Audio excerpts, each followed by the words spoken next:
Good morning, good morning. Happy Friday to everyone, and welcome to the Brenda Perryman Show right here on TV 33 WHPR, Comcast 90 in Detroit, and all over the world, courtesy of the World Wide Web. We have apps. We have every single way you could see us.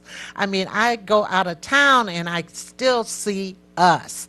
And I'm very excited about today's show. My second guest on this show is Sam Washington, and we're going to be talking about not only the Sam Washington Foundation, but we're going to be talking about parents and sports and the way people are acting these days, like every kid is a superstar, and sports has more to teach you than that. Also, we have Table Talk at 10 o'clock, and don't miss that, because we're going to be talking about blacks in the Democratic Party, or liberals, what they're doing. We're also going to be talking about the Joshua Brown tragedy down in Texas, the young man who testified in the Botham John trial, and he was killed earlier this week. Also, we're going to talk about the NBA and China, the billions of dollars that could be lost or maybe already lost with what's going on. But my first guest, I am so excited to have her here. I've known her for a few years, and I've watched her develop. This is Tamika Kitchen Spruce. Good morning. How are you? I'm doing well. How are you? I am just fine. I am just fine. And Tamika is a writer, producer, filmmaker, and she has a film that we're going to see tomorrow. There's going to be an event, and it's called My Girl Story. Yes. Yeah, well, we're going to talk about that and what made you decide to do that particular film. But let's talk a little about you, Tamika. Now, you're from Detroit, right? Yes. So tell me about yourself. Yes. Well, I'm again Tamika, and I'm a mother, a wife, and also disability justice activist and a filmmaker. Did you say disability justice? Yes. Yes. You know, things have really changed in the years with people with disabilities, and the law, really, the law has helped that too. And you have a particular disability. Would you tell the audience about it, please? Yes. So when I was 6 months old, I got into a car accident, which left me paralyzed from pretty much the mid-chest down. So I'm paralysis, and I use a wheelchair. Now, did you have, okay, you were just a baby at the time, Yes. right? And so how did you grow up? How did you adjust? Yes. Well, one of the benefits, I would say, there's like hard to say a benefit, but one of the No, pluses. say benefits, because Okay. I can chime in with you. All right. So one of the benefits is that, since I was paralyzed as a baby, I went to like therapy as, a child, and I was taught to do everything myself. So, how to transfer, to get in and out the wheelchair, and I had really great parents. My dad and I lived with my mom, and they never treated me anything different, anybody Do you different. have So sisters and brothers? yeah, so when I started having sisters and brothers at 10 years old. So, Oh, you started having them at well, 10? not having them, but my mom, and then my dad had, started having children when I was 10. So, yeah, that's when my brothers and sisters came along. Oh, okay, okay. Yes. Now, where did you go to school? So I went to elementary school in Hazel Park, which is Roosevelt Elementary. I don't know if it's I've still heard of named it. that. But then I went to Royal Oak schools, Right. and I graduated from Kimball, which is Royal Oak High Rural School now. Kimball. Yes, Right, right. Now, Tamika, I got to know you through film. yes. So tell me how you got involved with film and all of that. Well, the way I start working in the film industry is after I was done with my bachelor's degree in journalism Where'd you from go? Oakland University, Uh-huh. and so the film acceptance was really big at that time, There. and this was around 2010. Right. And so I was like, okay, I think I want to transfer my skills from, journalism, which I studied in broadcasting. So I said, oh, we'll try this, film stuff, and that's how I got in. Wow. Yes, because how many films have you done? I've done three, but I've produced and wrote one, and then this is my second one. Right, right. What were your first two? So my first two was I did a 48-hour film That's challenge. where I met you. Yeah, Yeah. so I did that. That was called Seated, and then the one I did last year, which I'm very proud of, was called Justifiable Homicide. Justifiable homicide. What was Yes. that about? Well, that was about a young black man's tale from the suburbs with his experience with racial profiling. Yeah. So that was a really serious project, and from And that, it's very real. yes, it was really real, which is inspired by the experience my brother had at 14 with the police. So, Okay. yes, Okay. and then my girl story. My Girl Story. Let's talk about that. It's a good film, everyone. And tomorrow you're having an event, but it's sold out, isn't it? Yes, it is. Isn't that exciting? My Girl Story. Tell the audience what that's about. So my girl story is a story that tells a story of two African American girls from Detroit and then, like their journey and to try to be the young women they want to become. Right. And one, well, she was a fighter. Yes. From middle school, I don't know if she fought in grade school. Did No, she? it started like in seventh It's grade. yes, in middle school. If somebody answered her back wrong, she Yeah. was ready to fight. Yes. And the other young lady has spina bifida. Yes. And would you tell the audience what spina bifida is? It's a disability too. Yes. So spina bifida is a spinal condition where the nerves is outside the body. So what they have to do, depending on the level of the spinal cord that the nerves is out on, they have to push it back in, and oftentimes they become paralyzed somewhat based on that. Yes, Yeah. yes. Now, at 18, I was in a car accident, and I had massive spinal cord damage myself. But I was very fortunate that that surgery was kind of experimental. It was a laminectomy where I had several vertebrae knocked out of whack. My spinal cord was compressed and kind of wrapped a little around that, and the prongs between the vertebrae were crushed.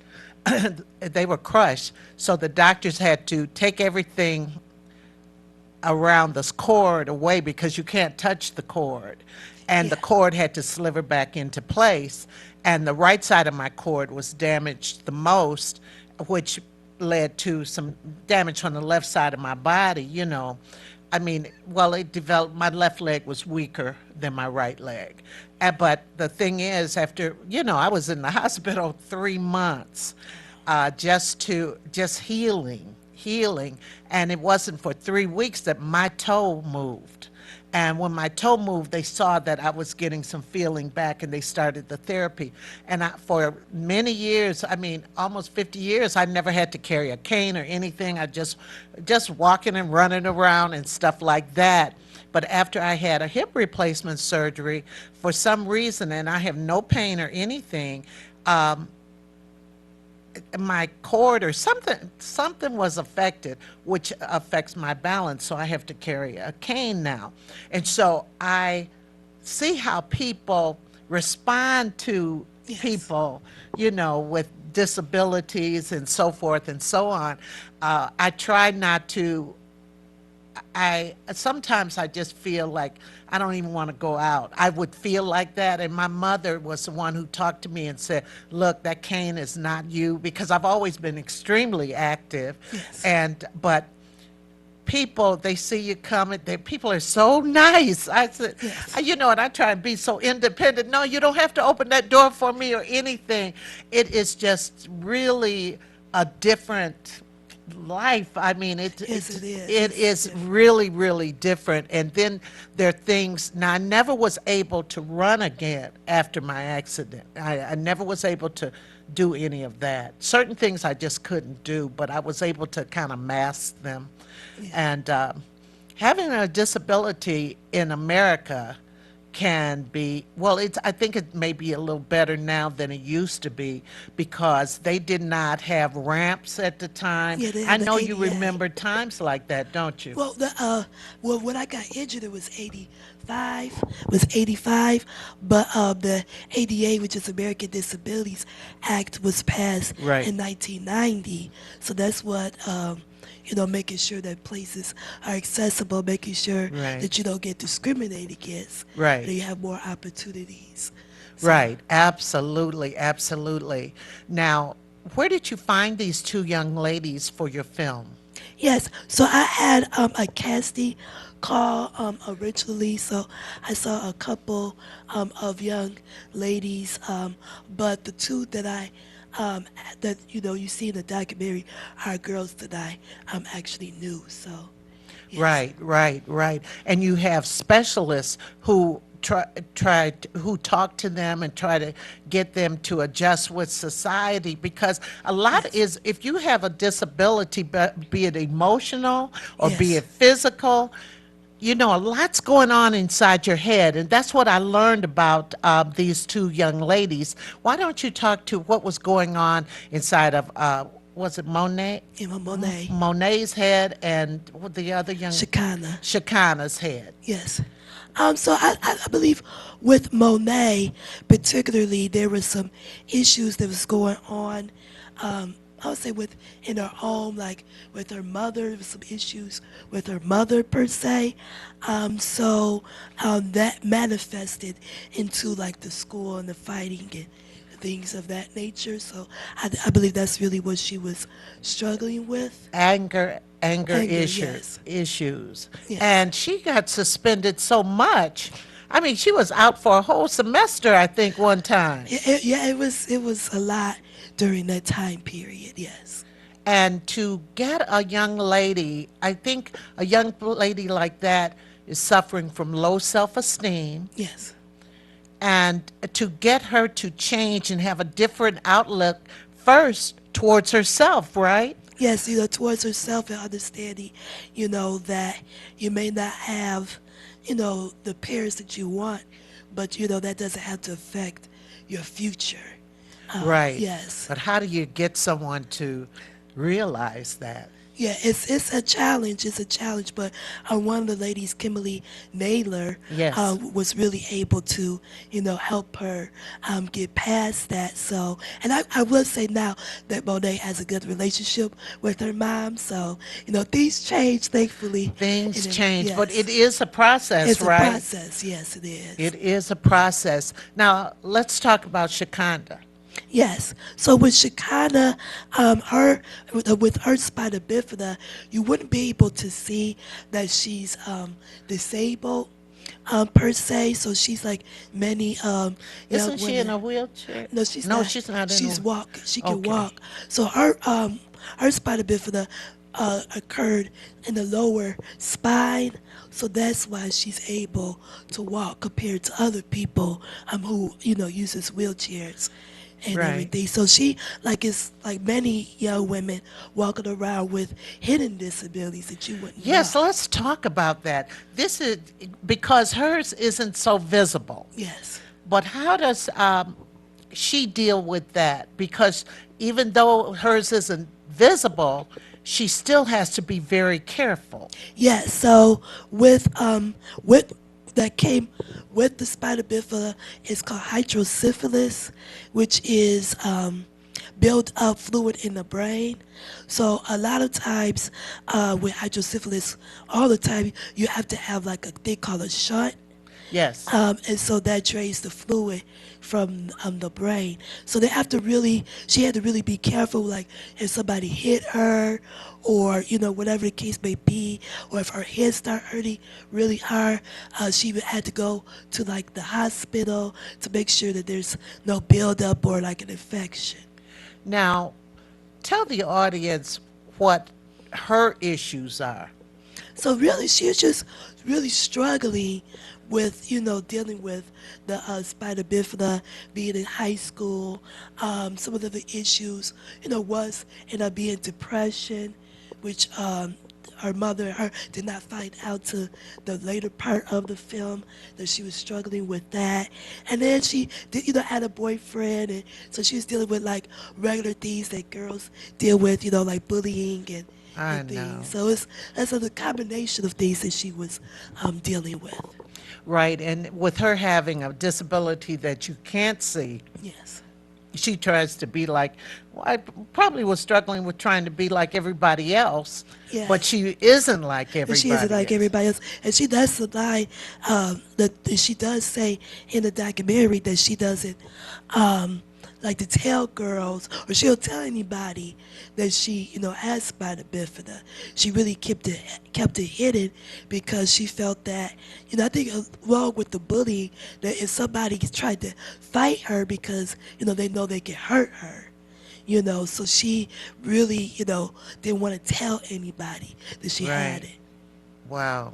And there are a lot of people suffering with that, with hidden disabilities. Yeah. I mean, and these disabilities can be, I consider some psychological issues Yeah, yeah, disabilities. it is under the ADA, so American Disabilities Act. So you can't be discriminated against if you have like depression or bipolar and things. So mental illness, things like lupus, chronic illnesses are also a disability, and that can be under the ADA.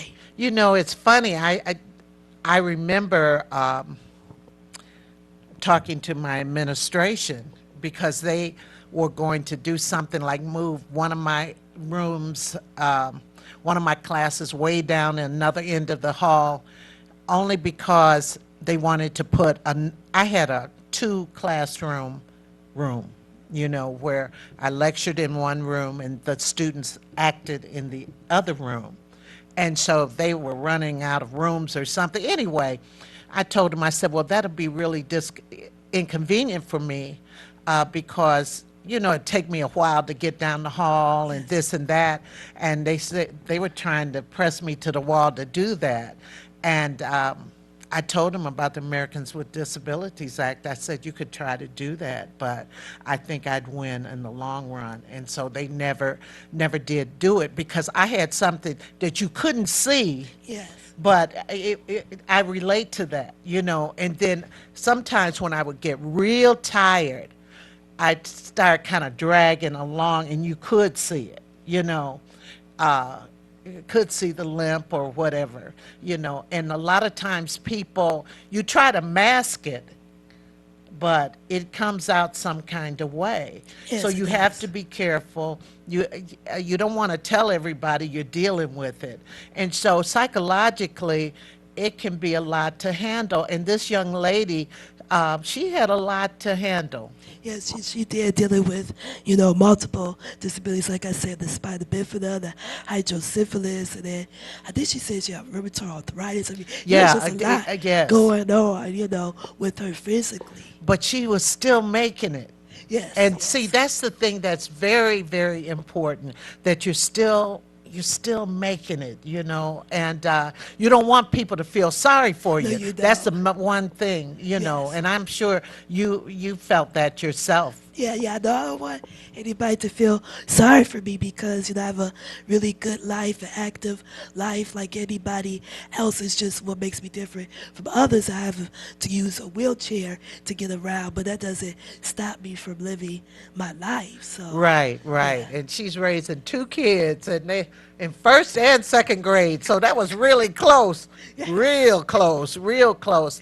Tell us about some of the experts that you have in the film. Yeah, so I have, Kimberly Nader from She's a Positive friend of the Sisters. show. Yes, Yes, uh-huh. Rashida Kamari Williams from She's been on my Yeah, show. Power Flower Girls, and Avita Charlie from Pretty Rugged, and I have another psychologist, Lily Smith. Well, who are some of your panelists? Because you have a panel discussion afterwards. Yes, so we do have a discussion afterwards. So we have Sharon Harris from Lupus Lupus Detroit, Detroit, yeah. founder of that. China Cochran from Detroit Women Congress. I have Councilwoman, Westland Councilwoman Tasha Green, and Charter Commissioner Joanna Underwood. She also the founder of Detroit Black Women's Council. So I have a lot of wonderful women who are going to be there. Also, the cast and crew is going to be there as Yes. well. Now tell the audience. Now you're all sold out for tomorrow, but I think everybody should try to see this film. How will they be able to do it? Aren't you on YouTube? Yeah. Well, they could go to www.mygirlstory.documentary.com My and girl, not my girls, my girl yeah, story. my girl story documentary.com and see keep looking up the updates. We're also on Facebook, so that's another way to see updated of screenings. My girl story I'm sorry, yeah, my girl story on documentary on Facebook. on Facebook. On Yes, Facebook. And everybody, there's so much going around and so much going on with girls, especially yes, black girls. They're getting so many different messages from the media and so forth. They started, I mean, these reality shows started, and some people look at them as more than entertainment, but it's really just supposedly entertainment. Women just don't, are not supposed to be fighting like that and undercutting people like that. That is not the way to grow, yeah, is that? yeah, yeah. No, it isn't, and you're dealing with social media, and I think particularly with this generation that's different from mine because I graduated 2003, so there's a generation after me, and what I did have to deal with, the girls have to deal with, is social media with YouTube and Instagram and all the social media and the fighting And the going girl, viral. I think Monet brought up the fact that when she started fighting, people would say World Star, and World Star is where you could go online and see all these fights, and it's Yeah. just ridiculous. Yeah, that's and then also like when you being bullied, you used to just be bullied in school, but now you can be bullied online and exposed, and if you have nude pictures that get exposed, and so this is a lot that constantly that girls, particularly black girls, are dealing with right now. Well, I'd like to thank you. And my girl's story, it's really a good film about two young ladies who both have two different issues, but all relatable. Yes. Right. And I appreciate the fact that you've done this. What's next for you? I have a lot of these on the table, pre-production on two projects after this and scripts that I wanted to write. So, Oh, excellent. You hear that here? You hear that. Now, see, there are a lot of people who have no disabilities, physical at least, and who don't do as much as this young lady. She drove herself here, she got here herself, and so forth. I am so proud of her. I just love her so much. And My Girl Story, one of many films you'll be hearing from Tamika Kitchen Spruce for a long time. Yes, thank you. Thank you for having me. And And I love you too. oh, and we'll be back in just a moment with Sam Washington. Lot to say there.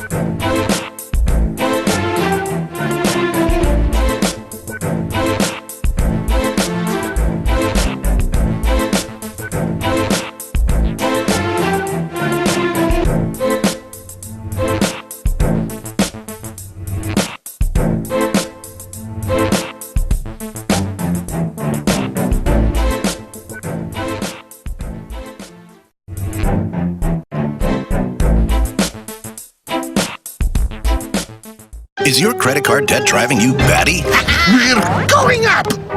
Just like your credit card fees and interest rates.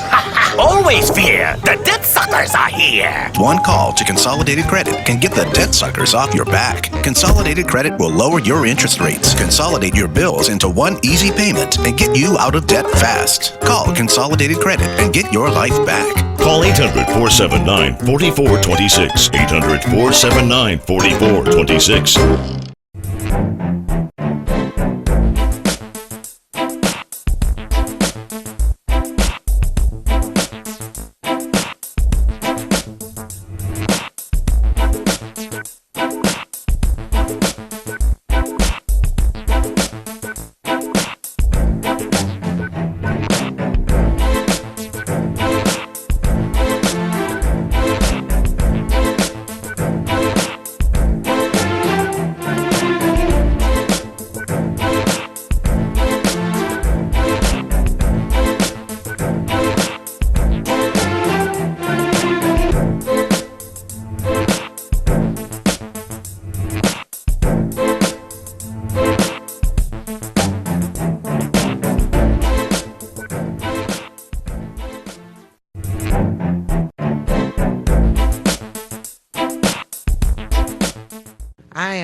I am live with Mr. Sam Washington Jr. Good morning. Good morning.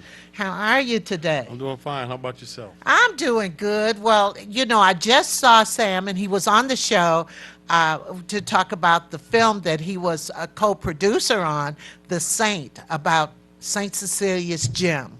Now, a lot is happening, a lot is going on, and I forgot to tell Sean exactly when to put that on so you could see a little bit of the trailer for it. Now, we watched it. They had a showing. Are you going to have another showing?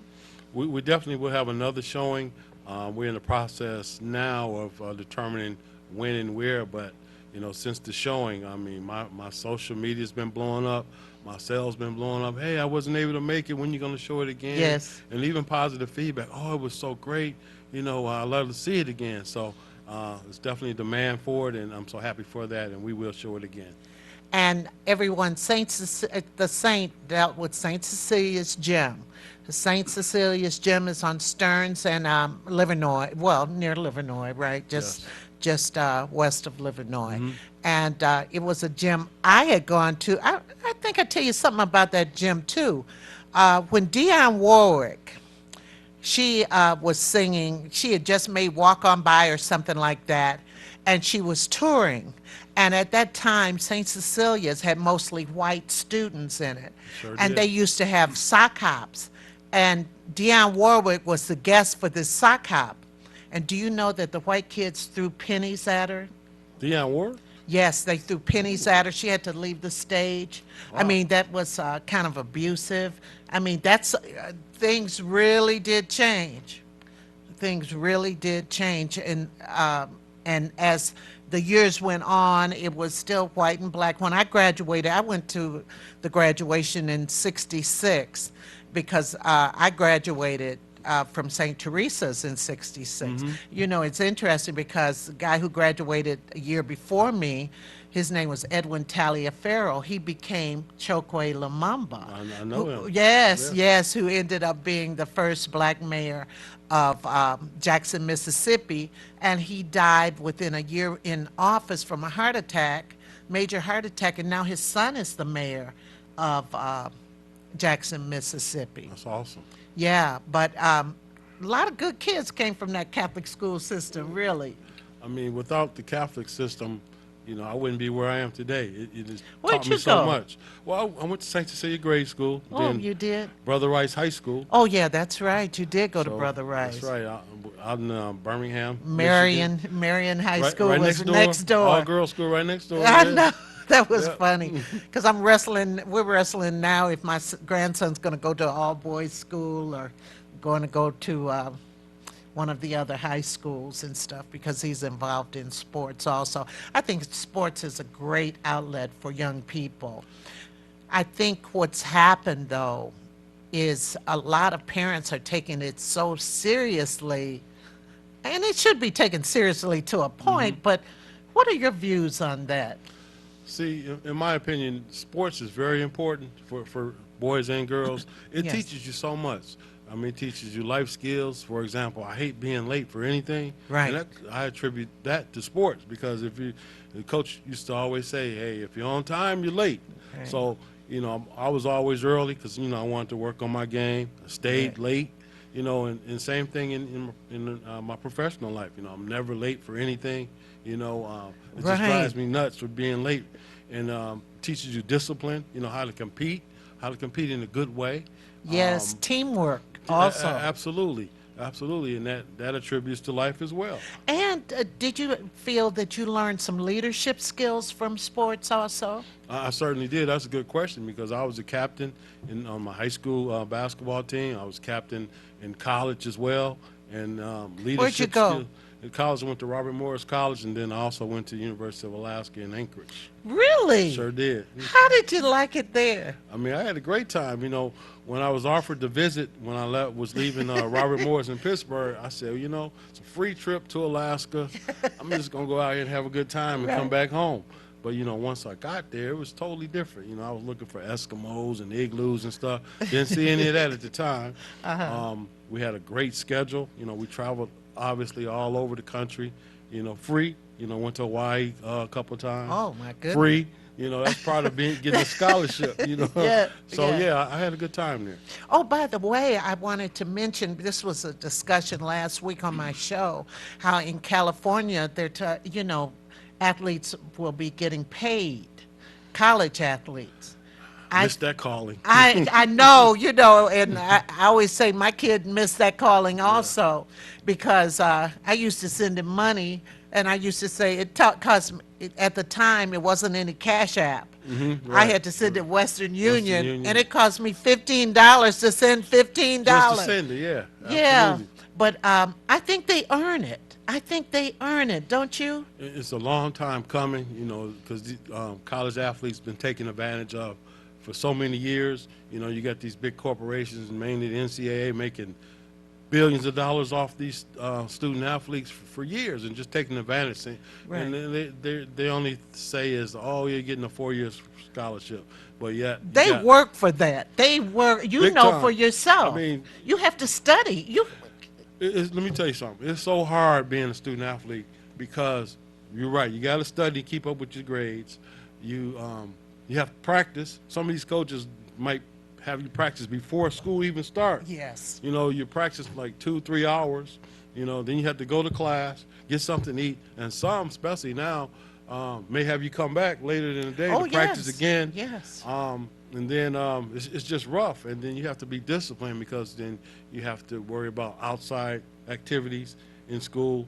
You know, there's always peer pressure everywhere. Yes. You know, you got to know when to party, not to party, you know.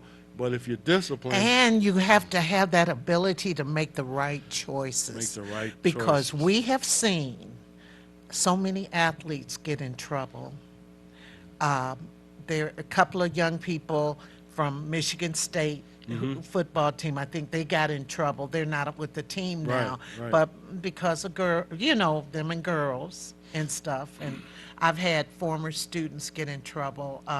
They get these college scholarships, and then they make some wrong choices. Yeah, we all have choices, but see, it was a blessing for me because who my dad was, and Yes. who my mom was. So, whenever I was getting ready to go to make a bad Left, decision, you a go life left. decision, I started thinking about what my dad would say. What my mom would say. I didn't want to embarrass nobody in my family. Then I was like, no, I'm not going to do that. And sometimes I did do it. Got away with it, but that kept my mind, from making terrible life decisions where I'm sitting behind some bars or something. Yeah, saying, yeah. Why did I do that? My mother always would say things, don't make a blast of yourself. Right. And I remember telling my son, I said, you're way at this school, and it's a majority white school Mm-hmm. too. Don't make a blast of yourself, because today's news could be tomorrow's toilet paper. Yes, yes. Fans, fanatics, they turn against you at the drop of a Mm-hmm. hat too. And so one day he said had a girlfriend, and they had a little argument, and she walked out the house, and he walked out behind her. This was off campus. And he walked up behind her, and he was on the porch, and he said just before he started going down that stairs to kind of chase her, he said, no, I can see the newspaper now. Perryman, you you got to go, be there you able, go. Yeah. you got to be able to think twice about things like that. And that's some of the things I instill with my foundation. That's Sam what I'm getting Washington ready to talk Foundation. about, the Sam Washington Foundation. The things that you instill in the young people. Why don't you talk about that? Because it's more. I learned over the years. It's more than basketball. Basketball get the kids in the door, but then once you get them in, now you have their attention, and all they want to do is play. I say, okay, look, we're gonna play, but this is what you have to do. So, for example, with my foundation, I have a SAT prep. You do. Because that's very important. Oh, You yes. get the scholarship, but you can't get in. Right. Because you can't pass the SAT. It's the sliding scale. There you go. I have math and reading tutoring because Do that's you? very important. I also teach, we have programs for life skills, social media awareness. Heard you talk about that earlier. Health and hygiene is very important. I teach young men how to, when they meet somebody, look them square in the eye, shake the hand firmly. Right. I teach young men how to address and talk to young girls and women. What you hear on the rap, it's not all about B's and H's and all that. There's certain ways you have to respect and talk to women. Don't put tattoos all on your neck and your face and everything. It might look cool to you now. Down the line, you might want to get a corporate position. And Right. They're going to say, thank you. Right. But no thank you. Right, Things of right. that nature. So, Well, the thing with the foundation, why don't you tell the audience how long the foundation has been in effect, and what the foundation does, and how young men get involved with the foundation? well, the foundation was established in honor of my dad, the late, great Sam Washington Sr., going on 4 years now. I started that because when I was doing my programs at St. Cecilia, a lot of corporations, in terms of like donating grants and things of that nature, for some reason, they don't like to donate to religious organizations. So some will, a lot won't. So with that in mind, I said, okay, you know what? Let me establish my own foundation, which I did. So that way, there's a even playing field. So, if you don't want to contribute to a religious organization, the Sam Washington Foundation is not religious orientated. So I covered that. So what did you need the money for? For what? For people to fund it, help fund it. Because for rental space, Yes. in the gymnasium, or also to pay tutors, for Yes. the math, the tutoring, equipment, Right. have a staff, keeps the clock, keeps stats, things of that nature, in clinics, because nothing's really free. People will volunteer, but you have to be able to, compensate people. I am well aware of that. So it was established to help young men, right? And women. Yeah. And girls. Okay, I can't Ah, forget the girls. yes, I Absolutely. know. Yeah, There's some girls that can really ball out there. I You know. know, I So know, I know. So what do you do? How do you do it? Where do you do it? okay. Next year, I'm gonna take my brand, the foundation. We're gonna go after 52 years. We're gonna go to Lawrence Tech University. I'm so excited about that because they actually it's a win-win on both sides. And I'm bringing potential college students to Lawrence Tech. It's a great school, university in Southfield, Michigan. Gym is 3 times the size of St. Cecilia, but I'm not knocking St. Cecilia because that's a legend in That itself. is it. To talk at another time, but that's why we did the documentary. It did so much for so many people. But after 52 years, I'm kind of like somewhat outgrown the facility. It's an older facility. Hopefully, there's plans down the line to enhance it and make it an historical building. Yes, which marker, is my dream. landmark. Yes. But meanwhile, yeah, I'm moving to, like I said, to Lawrence Tech. Can't wait till next summer, so I'm gearing towards that. To be the same programs, the mentoring, the tutoring, the basketball, help kids get the scholarships and things of that nature. Having a They're doing some great things over at Lawrence Tech because they built that field. brand new football stadium. Isn't that nice? They're really taking it to another level. Ironically, my alma mater, Brother Rice High School, they're playing their home football games there this year. Are they? Yeah, they've had three so far. As you know, Southfield is right in the middle of it all, right off the freeway, easy to get to. Right. So all my teams from like the suburban areas, including Detroit, right. They're calling me now to make sure that I include them into the summer programs and things of that nature. So Wow. I can't wait. So what are you doing off season now? Right now, I'm gearing towards the fundraising, to be in the building and help Right. continue the things I'm doing. Having a golf fundraiser. It'll be my 3rd annual golf fundraiser. It'll be May 30th, 2020. in Well, I got to Lincoln have you Hills. back on before Yeah. that so we could talk about Yeah. that too. And then, constantly, on the phones, networking, Yes. volunteering with other coaches, other programs Absolutely. to help, give my feedback and help them get to where they want to be as well. Absolutely. And so how will parents or young people find out about next summer, starting what's going to be starting next summer? Well, I'm in the process right now. That's a good question of revamping my website. It was the stdetroit.org, but it's down just temporarily. Prior to that, you can hit me You're on on the Facebook, Yeah, hit right. me on the Facebook, Sam Washington Facebook. I'm on Instagram and also have Twitter. Yeah. And then my email is swash. That's SWASH 6789 at gmail.com. Had you ever thought, I guess high schools are working on football somewhat during the summer. I think there's a date you're supposed to start doing that, but you just do basketball. It's so many young people. Had you ever thought about expanding and let the football players do something?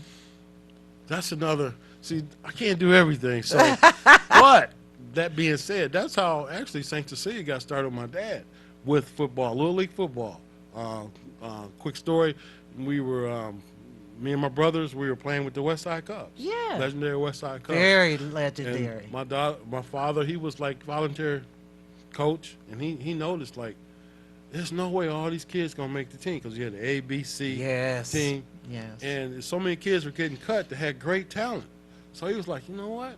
I can do this on my own. So he took the kids that the West Side Cubs didn't want, brought them over to St. Cecilia, and Wow. we became just as good and better sometimes as the West Side Cubs. It was Wow. great, So football, yeah, it's in the back of my mind because it's needed as well. Just in the back of you, because those other things that are being taught to these young men aren't being taught in their regular football programs, Oh, that's a good one. Yeah. It's not being taught. And I look at young men, oh gosh, the young man who Antonio Brown. Is that Antonio Brown? Yeah. Yes. Yeah. I mean, now they say after he had that concussion, he had never been the same. been He the had same. gone to Central Michigan University, premier player, but Great player. yes, yes, but got into, well, women have accused him of something. That's the other thing. How do you dispute that, in this era of Me Too, it could have happened or couldn't have happened? Sometimes people don't get what they want and they create a story. I'm not saying that it's like that. I'm just saying sometimes. How do young men, I'd say young men in particular, because they're usually the ones who are beset with the accusations, how do they escape that? It's really hard, but it goes back to making good decisions because even the NBA, when the rookies come to the NBA, they have a special class, and I think Galen Duncan helps Ricky, facilitate yeah. that too. They have a special class where they tell you the do's and the don'ts and the warnings. Stay away from this person. They may have pictures of. Watch. Watch the women you associate yourself with. Don't trust this person. Don't trust that person. They all know that. Be aware of social media. It doesn't go away even though you hit delete. Right. It's still there. They tell them that. They do the same thing in high school. They do the same thing in college. Now, in high school, you got to start young. Yes. You got to instill that young in their mind. So, it's all about these coaches, these younger coaches, because when I was coming up, coaches didn't play. They were able to discipline you with a paddle, whatever, and there was no But then, repercussions. too, weren't the parents telling the young people to respect the coaches? I mean, I'd be doggone if I had a kid who was talking back to a coach. How do you do that? I know I couldn't do that. I was always taught, yes, sir, yes, ma'am, and then, if I got in trouble away from home, and once my parents found out about it, I got in trouble again when I got home. Right. It was a respect factor. It was a nurturing factor, which we've gotten away of, Right, in the right. worst way. And I don't get it.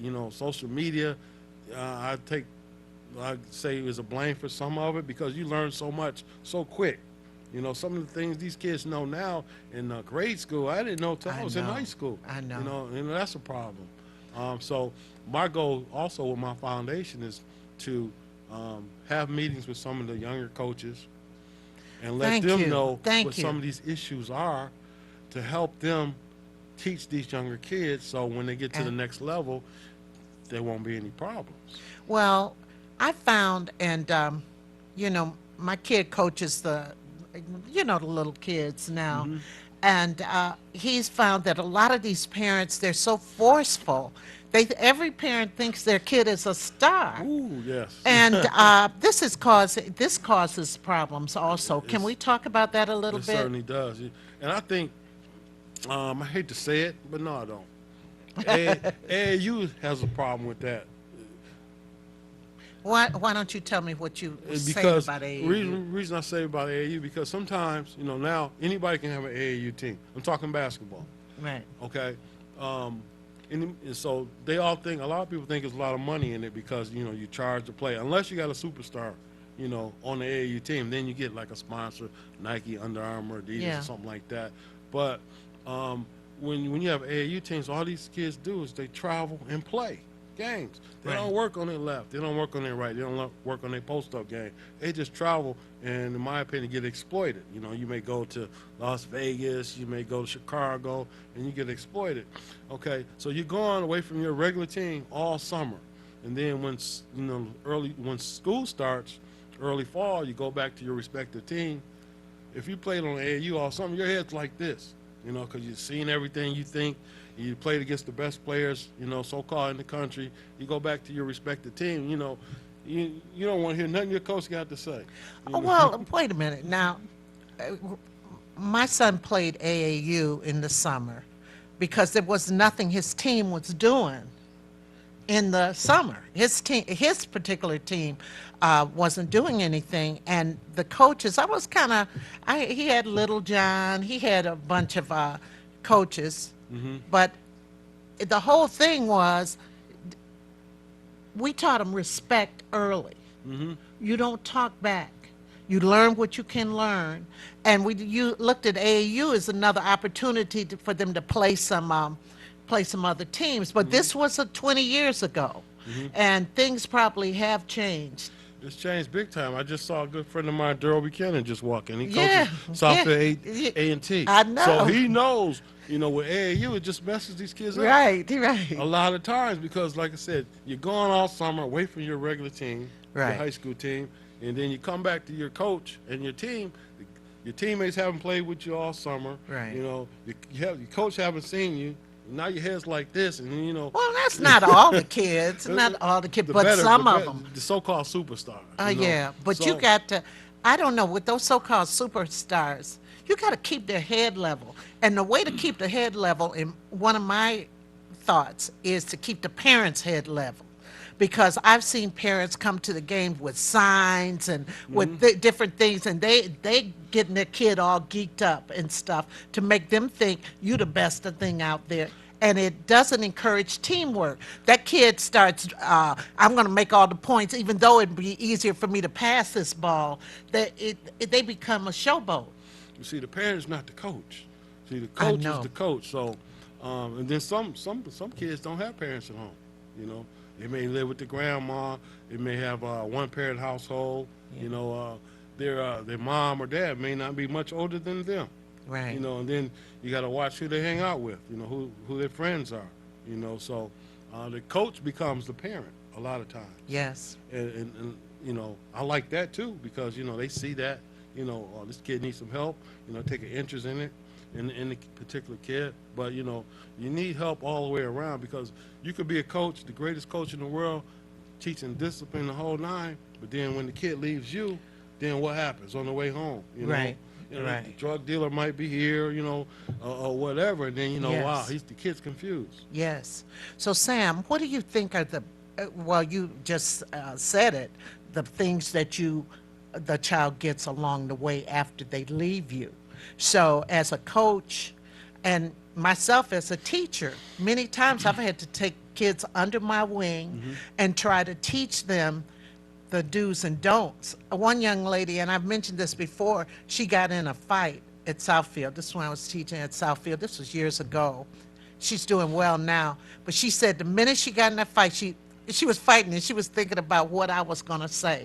I'm going to disappoint Miss Perryman, things like that. If you get that confidence of your kid, of the kids, because you can kind of tell what kids are struggling, can't you? For the most part, some kids are, sheltered, they're quiet, but like you mentioned fights. Now, that's a big thing in school now because as soon as you get in a fight, it's on social media everywhere. It's crazy. My daughters went through that. It's like it's crazy how social media just, is just out there. That's why, part of my program with the Sam Washington Foundation, I teach that. The do's and don'ts, with social media, social awareness, and things of that nature. That kind of helps too. But you always got to encourage kids. I don't care who you are. If you're the CEO, the president, or whatever, you need encouragement. Yes. You can do this. Yes. Try this. Yes. Things of that nature. That's And why I love sports. It's so because it much teaches joy you. to see a young person do something that they didn't think they could do at one time, right? But you got to be exposed to, because Yes. you may be great at something, but you don't know because you've don't never know. been exposed to it. Right. Things of that nature. So I always say nothing beats a failure but a try. You got to try it. Absolutely. You'll miss 100% of the shots you don't take. That's right. And what did what was Michael Jordan say? I always told people Michael Jordan practiced harder than he played in a game. That's a must, because I remember my dad used to say, okay, if we say I'm playing a team that I think, oh man, I don't know why we playing this team, we're gonna blow them out. My dad used to say, well, get 50 on them. Don't play less because you think the competition is less. Get 50 on them. That's how Michael Jordan is. That's how Kobe Bryant was. No matter who you playing. If I'm playing my mom, I'm gonna get 50 on her. You know, that's their mentality. So Oh, okay, okay, yes. You know, I love having you on the show. There's so much. I just love hearing you talk because we have an interest in young people. absolutely, Just a solid interest because a lot of times if they could get over certain humps, they could see what they can they be. sure can. And Yep. you know, you can see you know, I was not in sports, but I had young people as far as musicals, plays, and all of this acting and wanting to pursue that, which is another very difficult thing. But you give them the confidence, and I think that's what you work on with the Sam Washington Foundation. Absolutely, so important, you know, because without confidence, you pretty much are gonna fail, you know. So when the young people next year, I mean in 2020, when they want to get involved, they should check with their coaches. These are basketball players, girls and guys, right? Girls and boys, you know, I have such a tremendous pipeline, you know, of contacts, you know, with coaches throughout the whole state. You know, typically right after March Madness, I start sending out all my Right, invites, right. you know, for my leagues and stuff like that. So that's what I do. And then, of course, if I haven't reached out to anybody that's interested in playing in the summer league, you know, like I said, it's going to be at Lawrence Tech University this year. They can reach out to me as well. And stay tuned for my Facebook. Yeah, Sam Washington and Facebook and the Sam Washington Foundation. I'm so happy that you're doing what you're doing. Thank Really, I'm excited. We didn't even get to play the clip, but Oh, safe that's to right, see. that's right. Yeah, we get to talk, but you'll be back.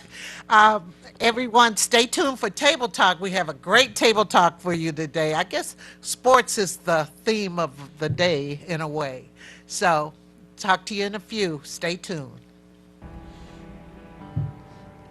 That was good.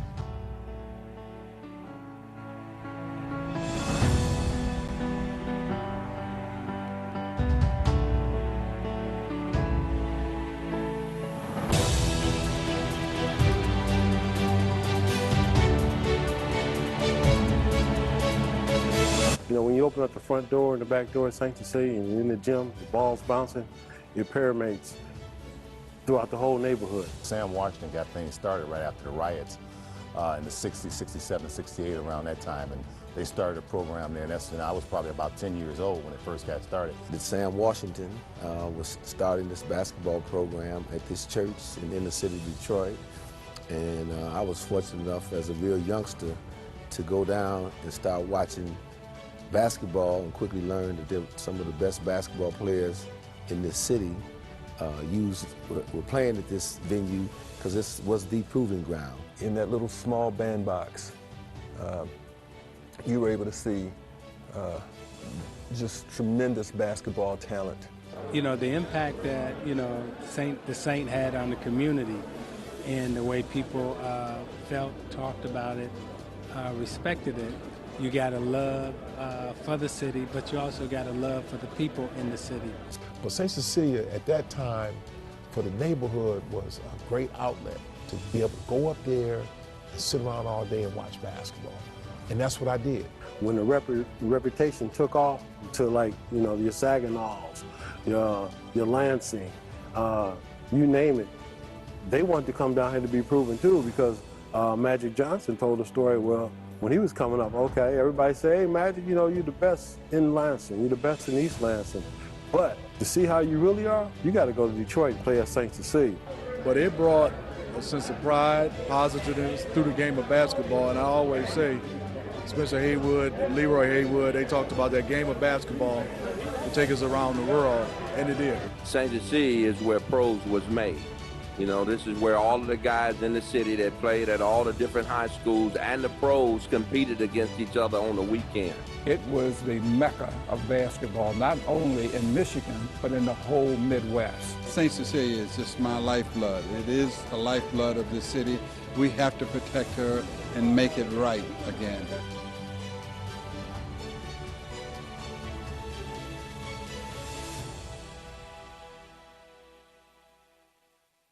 It has to be looked upon as a privilege and even an honor to play in that building.